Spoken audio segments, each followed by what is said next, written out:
What if the man who sent for a quiet, obedient wife got something else entirely? A woman who could outshoot his foreman, price cattle better than his banker, and still look him dead in the eye without flinching once? What if the woman who agreed to marry a stranger did it not because she had no options, but because she had a plan? Stick around, because this is the story of Clara Sutton and Elias Marsh, and nothing about it went the way either of them expected. It is 1883. The dust out west has a personality. It doesn't just blow, it presses against you like a judgment. And Elias Marsh understood that better than most men in Weston County, Wyoming Territory. He had built something out here. 4,700 acres of dry grass and hard sky, a cattle operation that turned heads at the stockyards in Cheyenne, and a reputation for being the kind of man who finished what he started. What he hadn't finished, what gnawed at him like an unhealed sore, was the matter of a wife. He was 41 years old. His hands were the color of saddle leather. His cook, old Pete, had been threatening to quit for 3 years. The bunkhouse had no woman's order in it. Calves were born and sometimes died because there was nobody with the patience to sit through a difficult night and coax life out of something fragile. Elias didn't have that patience. He had scale. He had ambition. What he didn't have was someone to balance him out. So he did what practical men did in 1883 Wyoming Territory. He wrote to a matrimonial correspondence agency in St. Louis. His letter was exactly 6 lines long. He listed what he needed. He did not ask what the woman needed. That tells you everything about where Elias Marsh was starting from. Now, before we go any further, drop a comment below. Would you have answered that letter? 6 lines, no promises. A man you'd never met, somewhere out in the dust. Tell me what you'd have done. The agency sent him 3 replies. He threw away 2 without finishing them. The 3rd one he read twice, then a 3rd time. Then he folded it and put it in his front pocket and kept it there for 4 days before writing back. Her name was Clara Sutton. She was 34 years old, from a town called Harlow, Illinois. She had worked a dry goods store after her father's death, managed the books, supplied the credit ledger, and kept the whole thing running for 8 years until her brother came back from Kansas City and decided it was his store now. She didn't argue. She started over. And when she answered Elias Marsh's advertisement, she did it the way she did everything, with complete clarity. Her letter was not warm. It was not coy. It was not the letter of a woman selling herself. It was the letter of a woman making a business proposal. She outlined what she could offer: organizational skill, physical endurance, competence with livestock based on a childhood on her uncle's farm in Indiana, and what she described as a working tolerance for difficult men. She noted she did not require romance, but she did require respect. She noted she could cook, but preferred not to be defined by it. She asked 3 questions about the ranch that no woman had ever asked Elias before: the calving season schedule, the current ratio of hay stock to head count, and whether his water rights were secured against neighboring claims. Elias Marsh stared at those 3 questions for a long time. Then he wrote back and said she should come. Here is the thing about that. She already knew she was going to go. She had made up her mind before she sealed the envelope. The questions weren't doubt. They were due diligence. Clara Sutton was not a romantic, but she was thorough. She arrived on a Tuesday in late April. The stage dropped her at the crossroads 3 miles from the ranch because the road past that point was too badly rutted after the spring melt. She walked it, alone, with a trunk she dragged by one end through the mud and a rifle slung over her shoulder that she had carried since she was 22. Elias had sent his foreman, a man named Tuck Redfield, to collect her with a wagon. Tuck waited at the crossroads for 40 minutes before riding back to the ranch to tell Elias the woman hadn't come off the stage. He arrived to find Elias standing on the porch watching a figure come up the road through the golden afternoon light, dragging a trunk in the mud and not asking for anybody's help. He said nothing for a moment. Then he said, "She came." They shook hands at the gate. Not an embrace, not a smile of welcome, a handshake, like two people closing a deal. And in a way, they were. The wedding was 3 days later. The preacher came from Cartwright, 15 miles south. Old Pete made a roast.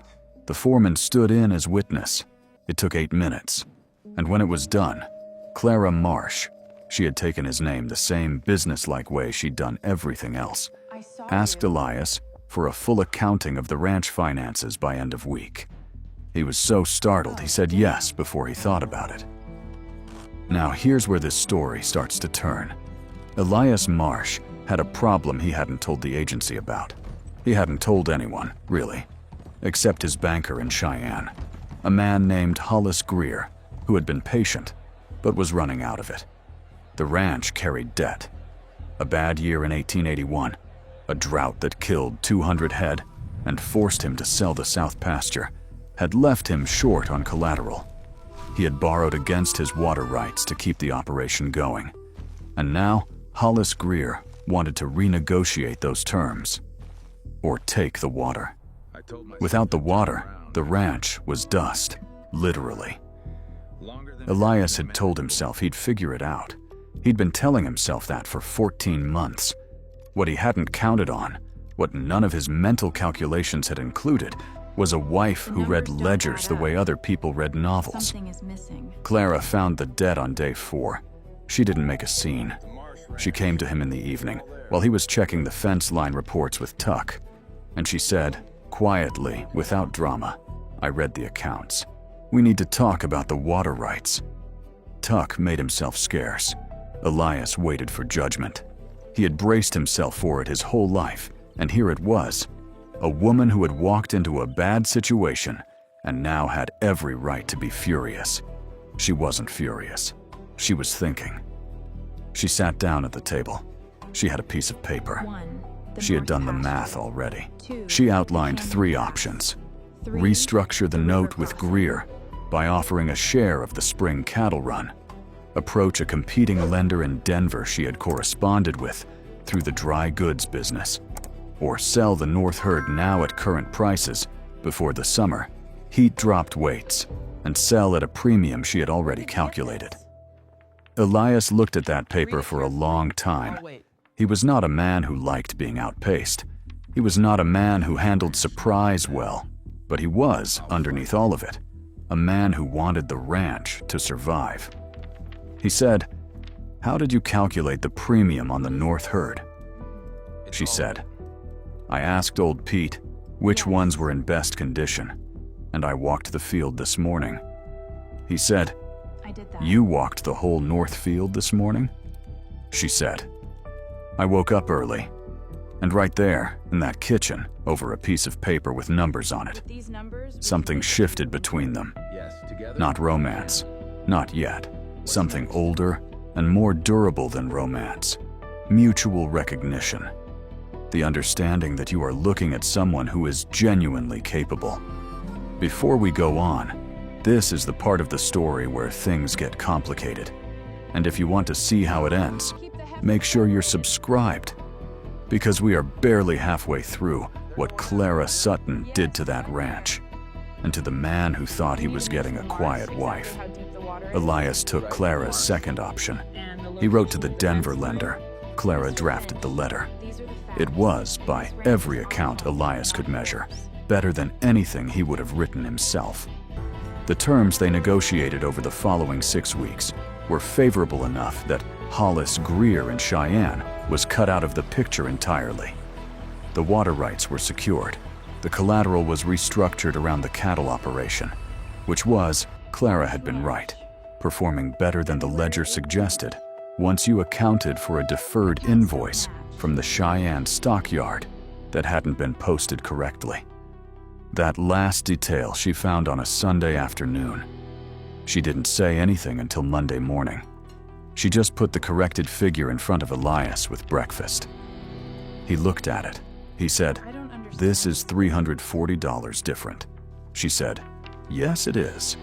He asked who made the error. She said, "Does it matter? It's corrected now." He thought about that. He nodded. He ate his breakfast. Meanwhile, Tuck Redfield was having the worst spring of his professional life. Tuck had been foreman for 7 years. He ran the hands. He set the work schedules. He decided which calves got extra attention and which fence sections got repaired first. He was, in his own estimation, the second most important person on the Marsh ranch. And for 7 years, that had been a comfortable and unchallenged position. Clara didn't challenge it either. She didn't argue with Tuck. She didn't undermine him in front of the hands. She asked him questions. Specific, operational, deeply inconvenient questions. Why was the south water trough being filled by hand instead of extending the pipe run by 40 feet and gravity feeding it from the upper tank? Why were 3 of the hands doing fence repairs in the far west section when the east fence near the road, which customers and buyers traveled on, was in worse condition? Why had the calving schedule not been adjusted to account for the 2 weeks of late frost that everyone knew was coming? She asked these things privately, politely. And Tuck, who was not stupid, understood that she was not asking for her own satisfaction. She was asking because things were being done wrong, and she was giving him the chance to fix them before it became a problem. He didn't know what to do with that. In 7 years, no one had offered him that particular kind of respect. The other hands watched. Men notice things they don't always talk about. They noticed that Tuck came back from conversations with Clara looking like he'd been handed a test he hadn't studied for. They noticed the pipe extension got built in 3 days and saved them 2 hours of work every morning. They noticed that when the late frost came exactly when Clara had said it would, every calf that needed shelter had it, because she had made old Pete help her reorganize the barn 3 weeks before. They started coming to her with small things. A horse with a gate that seemed off. A question about whether the supply order was right. Whether the river level downstream was something to worry about. She always knew. Or she found out. Or she said clearly that she didn't know, and they'd better check with someone who did. Which, the hands were starting to understand, was its own kind of competence. Elias watched all of this happening on his ranch, and felt something he hadn't expected to feel. He felt relief. Deep, almost shameful relief, like a man who had been holding his breath for years and had finally, quietly, been told he could exhale. He also felt, and this was the part he had more trouble with, something that was pulling him toward her. Not toward the efficiency or the numbers, toward her, the way she laughed at old Pete's terrible jokes because they were terrible, not despite it. The way she sat on the porch in the evenings and watched the sky turn colors without needing to fill the silence. The way she had never once, not in 2 months, made him feel smaller for the trouble the ranch was in. He didn't know what to do with any of that. He was 41 years old. He had built his entire interior life around being alone and being strong and needing nothing. What Clara Sutton had walked into, dragging a trunk through the mud, was not just a failing ranch. It was a failing man. And she had not flinched. He came to her one evening in June. The light was low and golden, the way Wyoming light gets when the day has decided to be generous before it ends.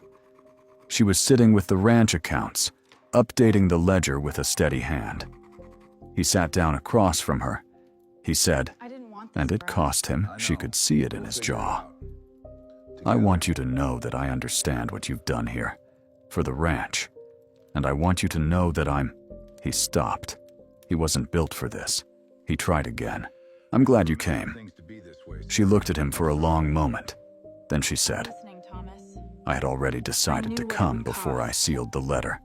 I knew what I was walking into. You were honest in what you needed. That counted for something." He said, "The 6 lines." She said, "The 6 lines told me you were practical." practical I can work with," he said. "And now?" She looked at him for a moment longer. She closed the ledger. She said, "Now I think there might be more to work with than I expected." Outside, the horses moved in the pasture. The late stars were coming up. Somewhere down the road, in the part of the territory that hadn't yet decided whether to become a state or stay wild, a coyote tested the night with its voice and got no answer back. What happened between Elias Marsh and Clara Sutton over the following months was not the story either of them had agreed to. It was better, harder in places, and better. They argued about the fall cattle drive route with a fierceness that left both of them silent for a full day. She was right. He knew it the moment they were back in the field, and the route she'd chosen saved them a full day's drive and held the weights better at the stockyard. He told her she was right. She told him she knew. They had to laugh. It was the first time they'd laughed together. She got into a disagreement with a land buyer from Omaha who came in October trying to pick up the south pasture at a figure that was insulting. Elias had been prepared to take it. The old instinct. The one that said, take what you can get before it disappears. 4. Clara sat across the table from the buyer in the ranch house and went through his valuation figure by figure and showed him, politely and without blinking, exactly where each number was wrong. The buyer left without buying anything. He also left looking like a man who had sat down to play poker and not realized until too late that the other person had seen every card. Elias asked her later if she'd been nervous. She said yes. He asked how she'd hidden it. She said, "I focused on the numbers. Numbers don't care who's nervous. The water rights stayed secured. The North herd sold at the premium she'd calculated. Old Pete stopped threatening to quit. Tuck Redfield, by December, was voluntarily bringing operational questions to Clara before taking them to Elias. Not to go around Elias, but because he'd learned that she would think things through and send him back to Elias with a better question than the one he'd arrived with. And on a cold, clear night in January of 1884, when the first real blizzard of the year came down out of the mountains and the temperature dropped so fast it cracked the water trough in the near pasture, Clara and Elias worked through the night side by side, moving cattle, reinforcing shelter, keeping the youngest animals alive through sheer physical stubbornness. By dawn, they were both standing in the barn, exhausted, covered in hay and cold and effort. He looked at her, and she looked at him, and there was nothing either of them needed to say. She had not ridden in to be a wife in the old sense. She had not ridden in to be managed, or arranged, or completed. She had ridden in because she had looked at what was being offered, the difficulty, the distance, the complete absence of guarantee, and decided it was a problem worth solving with her own hands. And if somewhere inside that calculation there had been the possibility of something real, well, Clara Sutton had always been thorough. What do you think? Would you have been brave enough to take that ride? Drop it in the comments. And if you made it this far, you clearly have good taste in stories. Go ahead and hit that subscribe button, because we have more of these coming, and you do not want to miss what's next.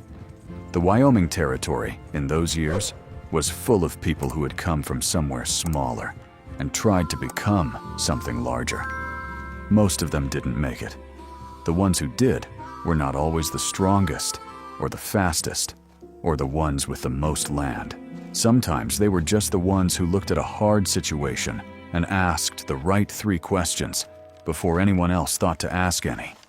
A water schedule, a hay-to-head ratio, a water rights claim. She had known what she was riding into. She had ridden in anyway.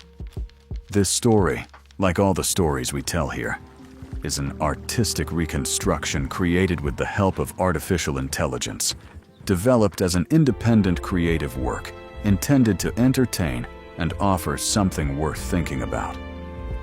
The characters, events, settings, and situations you've seen are fictional and the result of creative imagination.